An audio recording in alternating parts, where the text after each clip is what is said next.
आबनाए Hormuz की बंदिश और जंग को 2.5 माह गुजर चुके हैं। अमेरिका के पास ऑप्शंस क्या बचे हैं अभी? देखिए, आबनाए हुर्मुज़ जो है वो तो आप जानती हैं कि ईरान की तरफ से ब्लॉकेड के बाद जब काउंटर ब्लॉकेड अमेरिका ने किया तो ये इस वक्त एक मेन टॉपिक ऑफ डिस्कशन है। हालांकि जंग जब शुरू हुई तो आबनाए हुर्मुज़ तो खुला हुआ था, लेकिन उसके बाद जिस तरह से चीज़ें आगे बढ़ी हैं हमने देखा है कि अब इस वक्त जो लास्ट मुसव्विदा जो ईरान की तरफ से यूएस को गया, उसके अंदर भी उन्होंने ये कहा था ईरान ने कि हम अगर आबनाए हुर्मुज़ को खोलते हैं तो हम इसका जो मुस्तकबिल का एडमिनिस्ट्रेटिव कंट्रोल है, यानी यहाँ से आमदो रफ्त का जो राइट है उसके हवाले से वो उसको कंट्रोल करना चाहते हैं। ये चीज़ एक ऐसी न्यू डेवलपमेंट थी जिसको अमेरिका ने कहा कि ये हमारे लिए एक्सेप्टेबल नहीं है। आपने देखा होगा कि प्रेसिडेंट ट्रंप ने भी कहा कि उन्होंने कहा कि I don't like what I have read, means उनको अच्छा नहीं लगा ये बात, क्योंकि ये एक ऐसी टर्मिनोलॉजी, ऐसी टर्म उन्होंने इंट्रोड्यूस की ईरान की तरफ से जो जी। गालिबन पहले ऐसा नहीं था। और हिस्टोरिकली भी अगर आप देखें तो जो आबना हुर्मुज़ है ये हमेशा खुली रही है हम्म। हिस्टोरिकली। यहाँ पे सिर्फ एक ईरान नहीं बल्कि ओमान का भी पानी है, और उसके अलावा इस खत्ते में बहुत से ममालिक हैं जो इस आबना हुर्मुज़ के इर्द गिर्द हैं, और ऑब्वियसली उन सब के लिए यहाँ पे आमदोरफ्त जो है वो कलीदी किरदार रखती है। और इसके साथ साथ अगर आप चाइना की बात करें, आप जानती हैं प्रेसिडेंट ट्रंप अभी ही हालिया दौरा अपना चाइना से करके आए हैं। जी। वहाँ पे भी ऑफ कोर्स उनका एजेंडा तो बायलैटरल था, वहाँ पे बहुत सारे मौज़ूआत पे बात हुई, लेकिन एक ये इशू भी जो था वो ज़ाहिर बात है ज़ेर बहस आया। और इसमें भी चाइना और अमेरिका का भी आई थिंक यकसा मौक़िफ़ है, वो दोनों ये समझते हैं कि अपना हुर्मुज़ ओपन हो। अब हम्म। किस तरह से वो ओपन होगी ये तो ऑफ कोर्स बाहमी इनकी अंडरस्टैंडिंग से ही तो होगा। जावेद साहब, जैसे कि अभी अभी हम आप भी बात जानते कर हैं रहे कि थे कि ओमान कुछ के लेटेस्ट पानी भी आबनाए हुर्मुज़ के साथ हैं, जबकि ईरान भी है और एक तरफ यूएई भी है। तो क्या ईरान के पास इतनी पावर है कि वो आबनाए हुर्मुज़ को इस तरह रोक सके, इस तरह बंद कर सके मुस्तकिल तौर पर? जी, ऑब्वियसली अगर आप कवानीन को देखें जो वाटर नेविगेशन के कवानीन हैं और जो इंटरनेशनल लॉ है उसके मुताबिक तो किसी मुल्क को भी ये हक नहीं है कि वहाँ पे हम्म। राइट ऑफ नेविगेशन को स्टॉप करे। अगर चाहे वो ईरान हो या अमेरिका हो, अमेरिका ने काउंटर ब्लॉकेट किया है, ईरान ने पहले ब्लॉकेट किया था। तो ये जो वो उसको एक तरह से एक वेपनाइज करके अपनी स्ट्रेटेजिकली उसको जी। यूज़ कर रहे हैं एज ए लीवरेज, क्योंकि वो समझते हैं कि अगर वो इस सारे खित्ते को अपने कंट्रोल में करेंगे तो उससे उनकी एक ऑब्वियसली एक अपर हैंड होगा। लेकिन देखिए, कहीं पे भी दुनिया में अगर आप इस वक्त किसी भी वर्ल्ड कैपिटल से बात करें, चाहे वो यूरोप है, चाहे जी। वो अमेरिका है, मैं प्रेसिडेंट ट्रंप को एक साइड पे रख देता हूँ, दूसरे जो सदूर हैं या वज़राए आज़म है दुनिया भर में, जहाँ से भी बात होती है, जितने भी वहाँ पे थिंक टैंक्स हैं या जहाँ पे जो उनके इदारे हैं, वो यही कहते हैं कि आपना हुर्मुज़ को खुलना चाहिए। हम्म। और खुद चाइना का भी यही मौकिफ है। तो ऑब्वियसली आपना हुर्मुज़ को खुलना तो खोलना पड़ेगा उसको, वो तो इस खित्ते के लिए नहीं, पूरी दुनिया की एनर्जी नीड्स हों, लॉजिस्टिक नीड्स के लिए वो अहमियत की हामिल है। लेकिन ऑफ कोर्स अब इसको खोलने का जो ना खोलना है वो तो ईरान की तरफ से है। अगर ईरान लेकिन खोल देगा जावेद तो साहब, अमेरिका चाइना तो की उसको सपोर्ट ब्लॉक भी नहीं तो है करेगा। ना ईरान को, लेकिन अब तो अगर ईरान ये समझता है कि वो उसको नहीं खोलता हम्म। तो फिर हमारे पास क्या रास्ता रह जाता है? ये एक सबसे बड़ा सवाल है जो तमाम दुनिया के ऊपर इस वक्त किया जा रहा है कि क्या पूरा यूरोप और पूरी दुनिया मिलके फिर उसको फोर्सफुली खुलवाएंगे? हम्म। अगर ऐसा होता है तो फिर हम एक नई जंग की तरफ जाएंगे, ऑब्वियसली जो हम उम्मीद करते हैं ऐसा ना हो। पाकिस्तान आप जानते हैं कि बड़ी मुखलिसाना तौर पर कोशिशें कर रहा है कि इस मसले का जो है वो सफारती हल निकल आए, और हमारे जो वजीर दाखिला हैं वो भी इस वक्त मुझे लगता है ईरान या तो हैं या वापस आ रहे होंगे, थे तो वहीं पे लास्ट इंफॉर्मेशन के मुताबिक। और वहाँ पे उनके जाने का मकसद भी यही था कि जो लेटेस्ट डिस्कशंस हैं उनको वहाँ पे किसी हद तक उनको कन्विंस किया जा सके ईरान के लोगों को कि वो इस अपना हुर्मुज़ के खोलने के हवाले से अपनी फ्लेक्सिबिलिटी का इजहार करें, क्योंकि अगर वो बिल्कुल। फ्लेक्सिबिलिटी नहीं दिखाएंगे फिर दूसरी ऑप्शन जंग की है, और जंग अगर हम्म। होती है तो इस दफ़ा अमेरिका अकेला नहीं होगा। मुझे लगता है अपना हुर्मुज़ के खोलने के मसले पर शायद यूरोप भी उनके साथ हो। अच्छा, आपके ख्याल में यूरोप अब इस मामले पर, क्योंकि जंग के बाकी मामलात में तो वो साथ देने से इनकार कर चुका है, तो सिर्फ आपको मेरी आबनाए आवाज़ आ रही है? हुर्मुज़ के मामले पर वो अमेरिका का साथ देने के लिए इस जंग में कूदेंगे?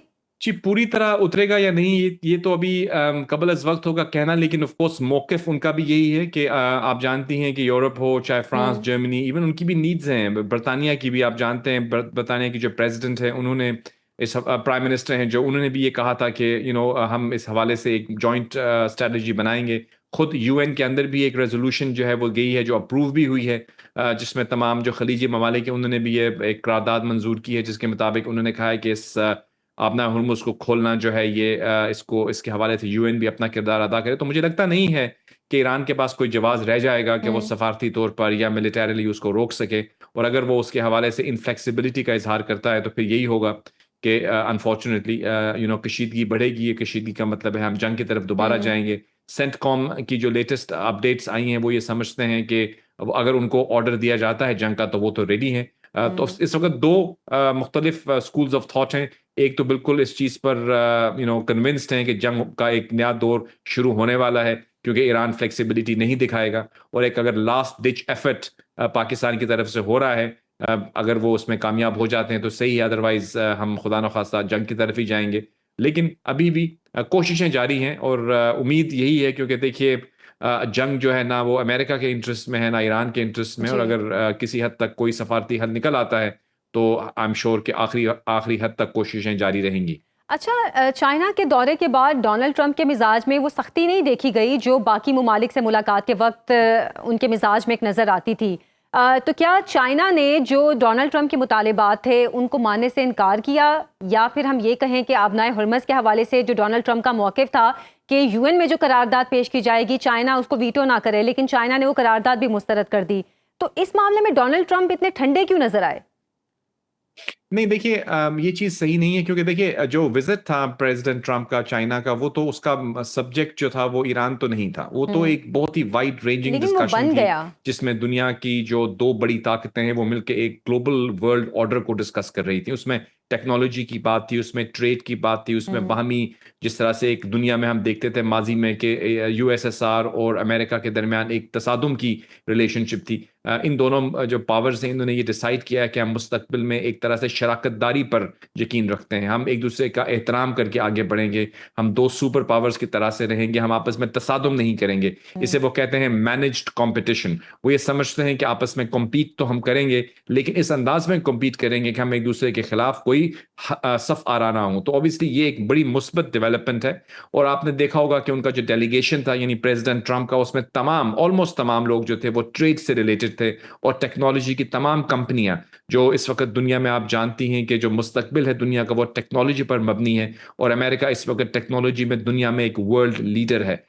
इलॉन मस्क हों या हमारे जितने भी उनके टेक कंपनीज के जो सीईओज थे वो उनके साथ थे, जो इस चीज़ का अंदिया दे रहे थे कि चाइना और अमेरिका के दरमियान एक बाहमी अंडरस्टैंडिंग डेवलप की जा रही है, बिकॉज हम जानते हैं कि जो मुस्तकबिल में टेक्नोलॉजी की नीड्स हैं जी। उसके लिए जो रेयर अर्थ मिनरल्स हैं वो अमेरिका को चाहिए जो कि चाइना के पास हैं, और इसी तरह चाइना को जो हाई यानी एडवांस्ड एआई चिप्स हैं जिसको मार्केट लीडर जिसका अमेरिका है वो चाइना को भी रिक्वायर्ड है, तो चाइना भी उन चिप्स के बगैर आगे नहीं बढ़ सकता, और रेयर अर्थ मिनरल्स जो हैं वो अमेरिका की नीड है। तो ऑफ कोर्स दोनों को इस चीज़ का एहसास है कि वो एक दूसरे के साथ कॉम्पीट तो करेंगे लेकिन किसी हद तक एक वर्किंग रिलेशनशिप भी मेंटेन करेंगे। तो मैं समझता हूँ ग्लोबल वर्ल्ड ऑर्डर के लिए तो ये एक बहुत अच्छी डेवलपमेंट है। उसमें ऑफ कोर्स आबना हुर्मुज और ये ईरान का इशू भी डिस्कस हुआ। जी। जहां तक मेरी अंडरस्टैंडिंग है दोनों ममालिक इस चीज़ पर तो बिल्कुल यकसा मौक़िफ़ रखते हैं कि आबना हुर्मुज़ को खुलना चाहिए।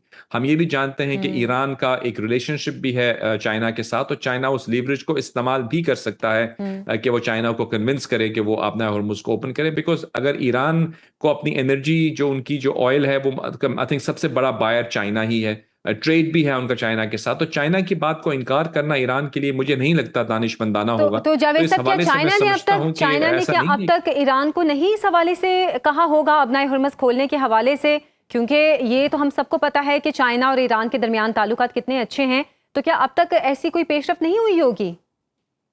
जी देखिए, जैसे मैंने आपको कहा कि अमेरिका और चाइना के दरमियान एक मैनेज कंपटीशन है, तो कुछ एनालिसिस ये भी है कि चाइना ऑब्वियसली ये अमेरिका अगर वहाँ पे फंसा हुआ है तो चाइना उसको रेस्क्यू देने के में इंटरेस्टेड नहीं है, वो देख रहा है क्योंकि उसकी जो तेल की नीड्स हैं किसी हद तक वो शिप्स वहाँ से आ और जा रही हैं, तो ऑब्वियसली अभी चाइना के जो स्ट्रेटेजिक रिजर्व्स हैं ऑयल के वो भी कई महीनों पर मबनी है, तो चाइना के ऊपर इमीडिएट स्ट्रेस नहीं है, लेकिन अल्टीमेटली चाइना को भी ऑफ कोर्स उन्होंने कहा होगा और वो कहेंगे, लेकिन कुछ एनालिसिस के मुताबिक ऑब्वियसली अमेरिका के ऊपर किसी हद तक वो अपनी लीवरेज दिखाने के लिए भी हो सकता है ऐसे कर रहे होंगे। जो डिले हुआ बिकॉज आप जानती हैं प्रेसिडेंट ट्रंप तो 2 माह पहले चाइना जाने वाले थे और वो ये समझते थे और वो ये चाहते थे कि वो चाइना जाने से पहले ये ईरान का तनाज़ा हल हो जाए ताकि वो एक फातेह प्रेसिडेंट के तौर पर वहां जाए, लेकिन ऐसा नहीं हुआ। वो वहां पे गए और अभी भी वो ऑब्वियसली इस तनाज़े में किसी हद तक उलझे हुए हैं। तो इस हवाले से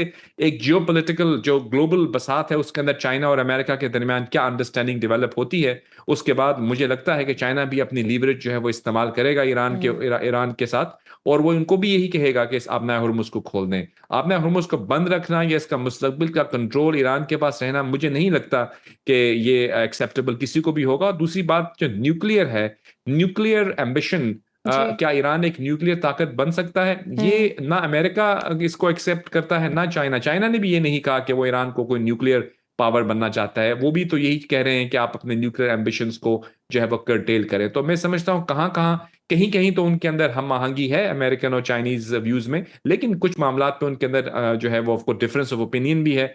और इस वक्त हम देख रहे हैं कि वो दोनों एटलीस्ट इस बात पर जो है वो एग्रीड हैं कि अपना हुर्मुज़ को खुलना चाहिए। अब वो जी। कैसे खुलता है, उसका क्या लाहे अमल होता है, फ्यूचर उसकी जो स्ट्रेटजी वो क्या होती है, ये हम आने वाले वक्त ही बता सकता है। इस वक्त कबल वक्त होगा कहना। अच्छा, यूएई और ईरान के दरमियान जो कशीदगी है, पहले तो वो दरपर्दा थी, लेकिन अब फेस टू फेस हो गए हैं वो बहुत सारे मामलात में। जैसे ब्रिक्स में भी हमने देखा कि एक दूसरे के आमने सामने आ गए। अब जबकि ट्रंप इंतजामिया यूएई को ईरान के एक अहम जजीरे पर कब्जा करने की तरगीब भी दे रही है, तो क्या इस वक्त अमेरिका ये चाह रहा है कि अगर दोबारा जंग शुरू की जाए तो जो अरब कंट्रीज हैं वो भी पूरी तरह अमेरिका का खुलकर साथ दें? देखिए, जो ये उनकी क्या मिलिट्री स्ट्रैटेजी होगी इसके बारे में तो मैं कुछ कह नहीं पाऊंगा, लेकिन ऑब्वियसली अगर ईरान कुछ ममालिक पर हमला करता है, अनप्रोवोक्ड हमले करेगा, और उन ममालिक को पूरा हक है कि वो अपना दिफा भी करें और उसका जवाब भी दें। क्या वो ये करना चाहेंगे या क्या इसके कोई और ऑल्टरनेटिव्स होंगे, ये तो आने वाला वक्त ही बताएगा। लेकिन ईरान को तो हक नहीं है कि वो ऐसे ममालिक को टारगेट करे जिन्होंने कभी उस पर हमला नहीं किया, और अगर ईरान उन पर करता है तो उनको भी हक है वो उसका जवाब दें। तो ये तो वो कशीदगी है जिसको हम बचाना चाह रहे हैं। देखिए, पाकिस्तान की स्ट्रैटेजी हो, जो ग्लोबल दुनिया है उसकी स्ट्रैटेजी है कि कशीदगी ना हो, यानी जंग की तरफ जी। हम ना जाएं। तो अभी मैं समझता हूं हमें उम्मीद का दामन नहीं छोड़ना चाहिए। हम लेट्स होप कि ये जो डिप्लोमेसी एफर्ट्स हैं, लास्ट डिच एफर्ट्स हो रही हैं, ये किसी हद तक कारआमद साबित हो और हम कशीदगी की तरफ ना बढ़ें। लेकिन अगर कशीदगी होती है तो ऑब्वियसली उसमें क्या खतोखाल होते हैं। आपको पता है पाकिस्तान का भी डिफेंस एग्रीमेंट सऊदी अरेबिया के साथ है, और अगर खुदा ना खास्ता आगे बात बढ़ती है और सऊदी अरेबिया और ईरान आमने सामने आते हैं, तो पाकिस्तान तो मेरी नज़र में सऊदी बिल्कुल। अरेबिया के साथ खड़ा होगा, क्योंकि डिफेंस बिल्कुल। पैक्ट आपका सऊदी अरेबिया के साथ है।